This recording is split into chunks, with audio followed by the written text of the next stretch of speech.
Olá, você que chegou aqui porque tem interesse em temas profundos da mente humana, em temas que por mais que a gente fuja deles, por mais que nós adiemos conversar sobre eles, eles sempre voltam. Especialmente nessa era em que as doenças, as disfunções mentais proliferam tanto. Os motivos para isso todos nós sabemos. As pessoas mais leigas conseguem compreender que o homem está muito distante da vida que seria a precursora de saúde física, mental e espiritual para ele. Nós estamos muito longe dessa natureza que coaduna com a nossa natureza, que conversa com a nossa natureza e que antigamente trouxe para os nossos pais, quem sabe, talvez para os nossos avós e bisavós, um bem-estar que muitos de nós desconhecemos. Eu sou a professora Dilza, sou gestora em naturopatia e em psicoterapia. Temos uma base física também para receber pessoas que queiram um tempo para a psicoeducação, para o descanso, para a correção de hábitos alimentares, para a correção de estilo de vida. A medicina do estilo de vida é uma medicina que está recebendo cada vez mais adeptos e credibilidade, porque ela atua não só na prevenção, mas também na correção e atua também na remissão de todos os sintomas e da causa dos problemas que as pessoas vêm apresentando. Muito bem, o nosso interesse com essa segunda aula ou esse segundo movimento do Detox Espiritual 2 é trazer um passo a passo, inclusive para nós mesmos que já trabalhamos, que estamos nessa área, de uma forma ou de outra não tem como negar um chamado, e ai de nós se nos acovardarmos e não aceitarmos o chamado e não nos prepararmos para ele. Esse passo a passo é para afirmar exatamente para nós e para todos aqueles que têm interesse nesse assunto. Como lidar, particularmente com disfunções mentais, quando elas se mesclam com problemas espirituais. Então, vocês me permitem fazer uma pequena revisão. O link do primeiro vídeo de 7 anos passados vai estar aqui em algum lugar, talvez na descrição, se você quiser assistir. Como tudo começou. Na verdade, nós sabemos que tudo na nossa vida começa quando nós ainda éramos a substância informe, no ventre da nossa mãe. Houve ali uma escolha. Nenhum ser humano vem à vida, nenhum ser humano é concebido por vontade de um homem e uma mulher tão somente. O homem e a mulher são instrumentos na mão de Deus para que vidas venham a existir e ocupem o lugar dos anjos que foram caídos. Você já parou para pensar nisso? Porque toda vida vem de Deus, o universo todo é de Deus e Deus ama seres humanos, Ele ama a sua companhia. E cada ser que Ele chama à existência é porque Ele quer ao seu lado. E para cada um, Ele também planeja um ministério, uma vida, uma missão ou várias missões, né? Para que aquele serzinho use todo o seu talento, toda a sua energia, tudo de bom que ele recebeu para o bem, para iluminar pessoas, para fazer diferença aqui na curta passagem da Terra, para um dia poder desfrutar da eternidade no céu, com Ele, o Criador. Então, desde o ventre materno, você tem, sim, um chamado. Deus, Ele não erra quando chama pessoas. Toda criança é uma bênção. Toda criança é chamada a um sacerdócio real. Todos são chamados a serem filhos e filhas de Deus. Todos nós podemos responder a essa adoção e devemos responder. Então, começou muito antes, né? Mas, conforme a vida foi se desenvolvendo para essa profinha aqui, as coisas começaram a ficar mais claras. E não foi com muito medo que eu adentrei nesses estudos a respeito das forças ocultas que regem a vida humana. Quer sejam as forças do bem, que nós amamos tanto estudar, mas elas se mesclam também com as forças do mal que guerreiam contra a nossa vida e também disputam pela nossa adoração, pela nossa entrega, pelo controle da nossa vida.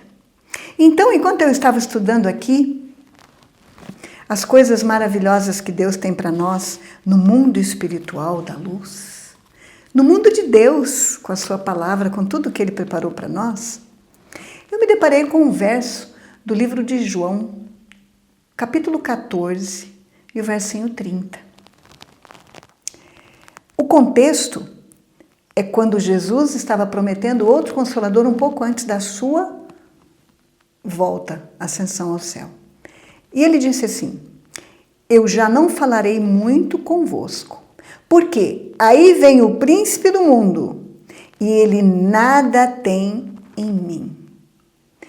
Então, a Bíblia é um livro transcendental. Você pode ler quantas vezes você quiser o mesmo verso, que se você estiver de coração aberto, Deus vai te mostrar tesouros novos e tesouros antigos, na mesma passagem. Falando a respeito do que eu precisava entender desse verso, eu comecei a pesquisar o que é ter alguma coisa do príncipe das trevas comigo. E esse foi o tema principal, o eixo sobre o qual girou o nosso primeiro assunto da primeira aula do detox espiritual. E a premissa não é só ele não ter nada com você, mas você também não ter nada com ele. Vamos aqui fazer uma pequena ilustração. Se eu tenho um amigo, uma amiga, você veio até a minha casa e você tem o seu óculos ali para leitura. Acaba a leitura, você tira o óculos. Então, de alguma forma, você deixou o seu óculos na minha casinha e ficou ali, em algum lugar. E nós nos despedimos e você foi embora. Independente de onde você está, se não estiver ali muito pertinho, qual é o mínimo movimento que você vai fazer para reaver seus óculos? Hoje, na era digital. Você vai me passar um WhatsApp, não vai? Olha, esqueci meu óculos na sua casa. Você guarda para mim, ou eu estou voltando buscar, porque eu preciso muito dele, ou quando a gente se reencontrar, ou qualquer outra coisa do gênero, a gente vai fazer um combinadinho para esse óculos voltar na tua mão, não vai? Mas é um direito teu, porque aquilo que está lá na minha casa é teu. Faz sentido? Pois é. Com o mundo espiritual é a mesma situação. Quando nós temos alguma coisa, algum objeto familiar do inimigo, essa é a expressão usual, dentro da nossa casa, conosco, ou na nossa mente, na nossa ideologia, na nossa forma de pensar, o mínimo que o dono daquilo tem de direito é buscar uma comunicação conosco, porque tem algo dele em nós.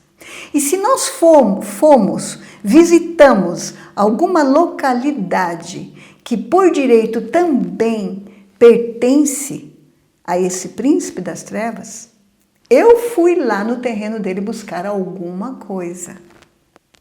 Ele também tem direito de me contatar de alguma forma, de me procurar de alguma forma, porque eu pisei no terreno dele. O que é que eu fui fazer lá? Consciente ou inconsciente. Quando é consciente, as coisas ficam um pouquinho mais difíceis, porque eu vou precisar fazer o trabalho de retorno, o trabalho inverso. Eu preciso me conscientizar realmente de que aquilo que eu penso ser o certo não é. Quando é inconsciente, as coisas se tornam mais simples, porque a partir do momento que eu fiquei sabendo disso, eu rescindo esse contrato que foi feito. Eu quebro esse elo de ligação. Eu simplesmente afirmo em voz alta que não quero mais essa ligação. E em nome de Jesus eu peço a libertação. Pode parecer simplista, mas depois que você conseguir ler um pouquinho o material que nós conseguimos pesquisar e separar para ilustrar todo esse assunto, as coisas vão ficar mais claras. Eu só quero ter certeza que esses 2 princípios ficaram agora bem claros para cada um de nós aqui. Se contatar, porque ele tem algo dele em você. Se você fez um plano com ele, as coisas se intensificam, né? Você fez um pacto com ele. E se você foi ao terreno dele, alguém te levou quando você era criança, você foi dedicado a uma entidade, por exemplo, você não tinha poder de escolha, talvez por uma questão de enfermidade, de doença, os antigos faziam muito isso. Agora também as pessoas ainda fazem.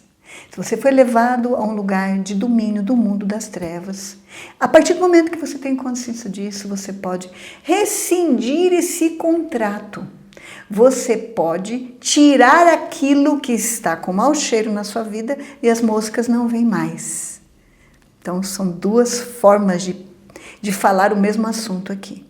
Isso é possível e louvado seja Deus que isso é possível. De forma geral, esse foi o tema da nossa primeira aula há 7 anos dentro desse assunto. Depois disso, a gente vem convivendo com o mesmo tema e procurando, ano após ano, mês após mês, sempre fazer um detox espiritual, não só na nossa casa, mas na nossa vida também. Que não tenha nada do inimigo em você, para que ele não tenha direito sobre você. Por que isso? Porque Deus é ético. Porque Deus é justo, inclusive com o demônio. Na segunda parte, ou melhor, na parte B, nós vamos ter parte A e parte B desse Detox Espiritual 2. Na parte B eu vou dizer para vocês um episódio para confirmar, tem uma história interessante que não faz parte da minha vida e uma que acabou fazendo parte da minha vida, que comprova e confirma que quando Deus manda, até o diabo obedece. E Deus é justo também com o diabo. Tem os 2 lados. Ele não usa 2 pesos e medidas. Então, as leis de Deus, elas são leis e regras. Ele não vai nos forçar a entregar o controle da nossa vida a Ele. Mas Ele também não pode nos livrar das consequências do fato de eu ter entregue o controle da minha vida para as forças do mal. Ele pode nos tirar de lá, mas as consequências eu vou ter que assumir e o passo a passo para voltar para casa eu também tenho que fazer. Faz sentido? Nós estamos muito longe de querer tanto dominar completamente esse assunto e muito mais ainda exaurir esse assunto. Então, no início, nós falamos que o nosso objetivo é somar com as pessoas que querem respostas a esses assuntos, querem respostas às suas perguntas, querem saber um passo a passo de como agir diante de casos onde são manifestos declaradamente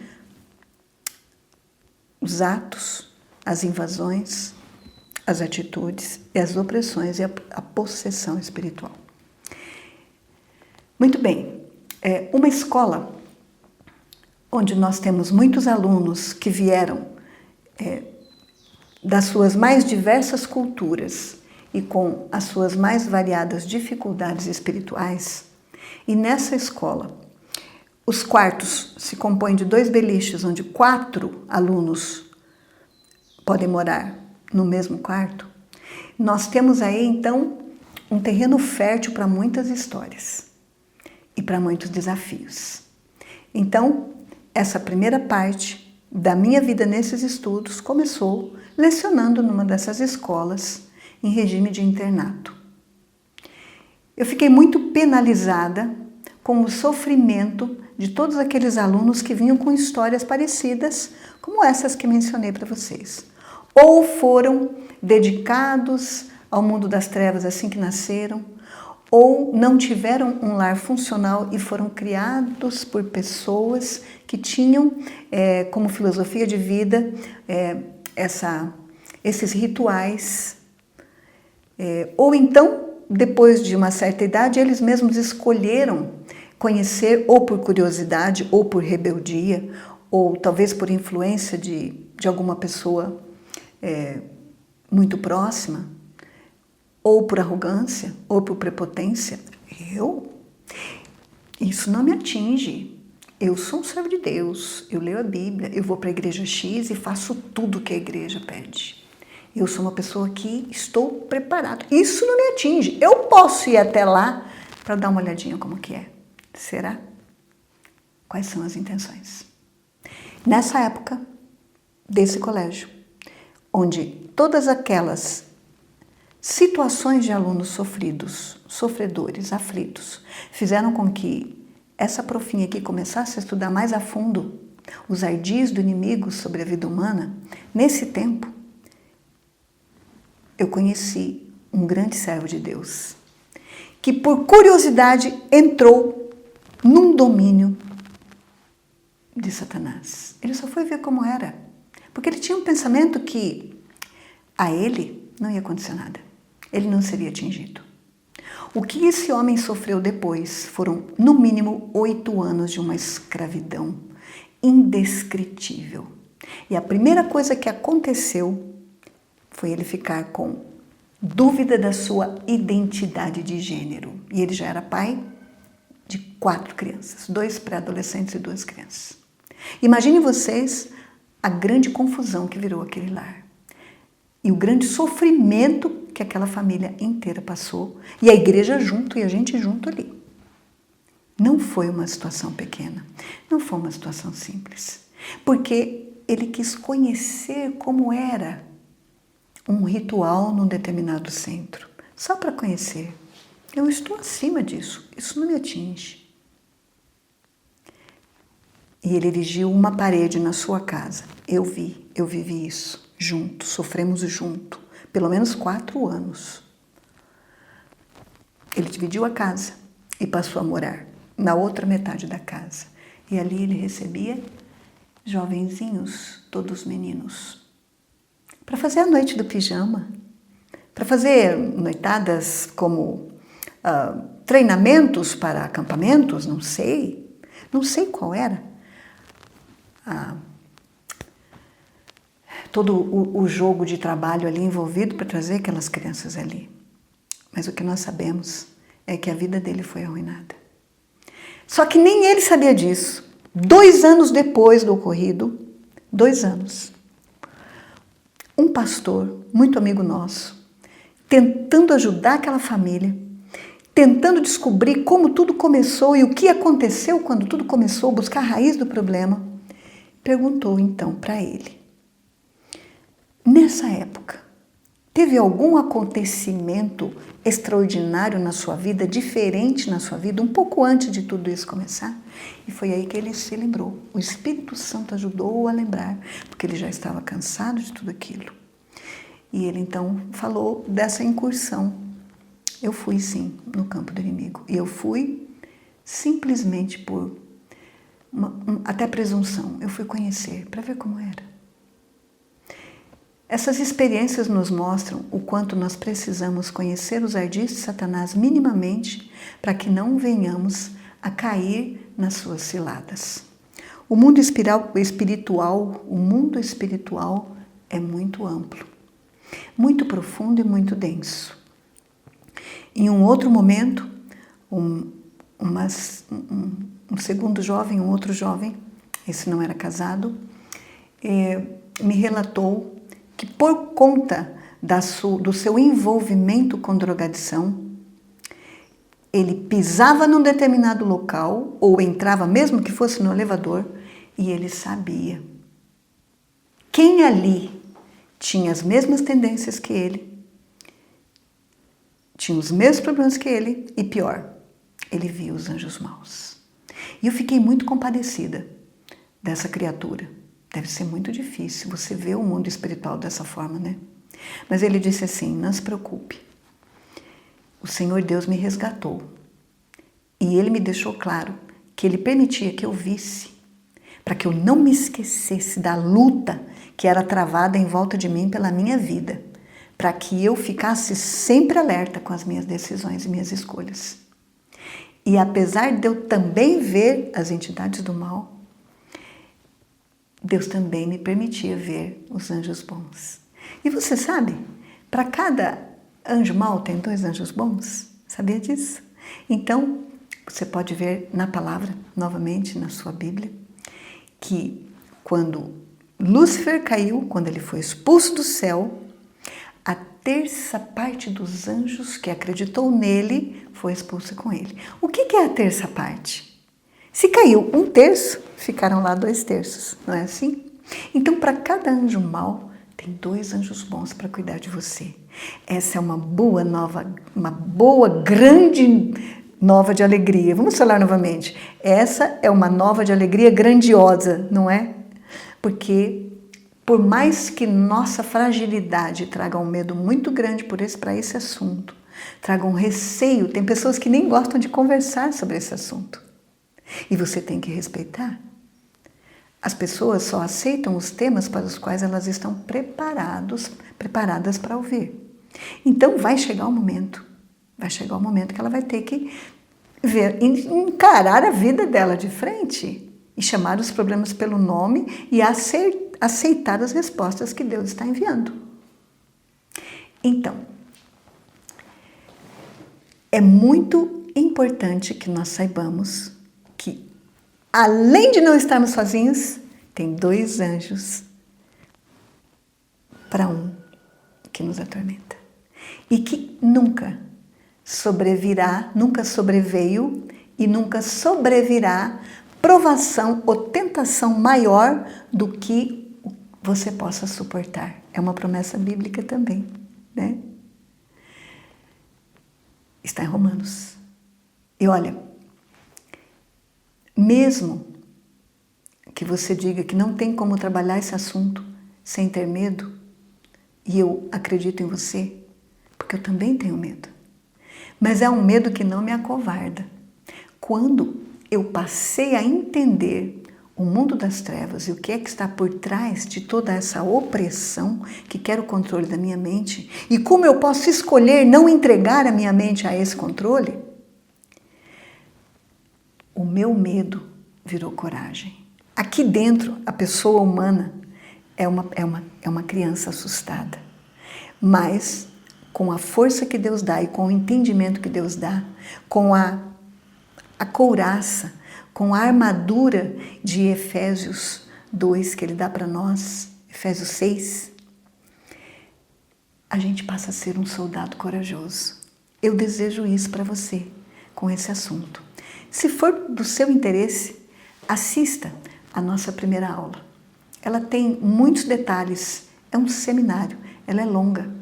Mas se você se interessa e acha que isso pode acrescentar na sua vida, eu te convido a assistir.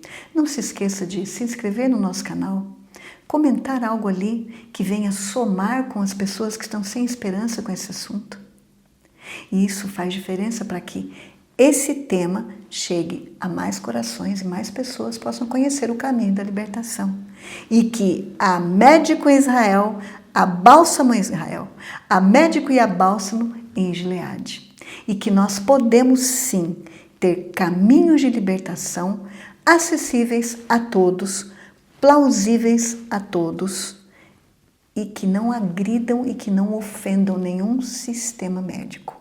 Essa é a parte mais bonita. Você pode andar junto com o sistema convencional de medicina. Você pode, terapeuta, médico, psiquiatra, psicólogo. Você não precisa incorrer naquela classificação de mitos e superstições para trabalhar com esse assunto. Junto com a medicina, integrando a medicina, integrando também todas as terapias integrativas, nós podemos conseguir juntos alívio para as famílias e para as pessoas que sofrem hoje com essa opressão e com essa possessão. Eu sou a professora Dilce e convido você a assistir a parte B desse nosso segundo detox espiritual.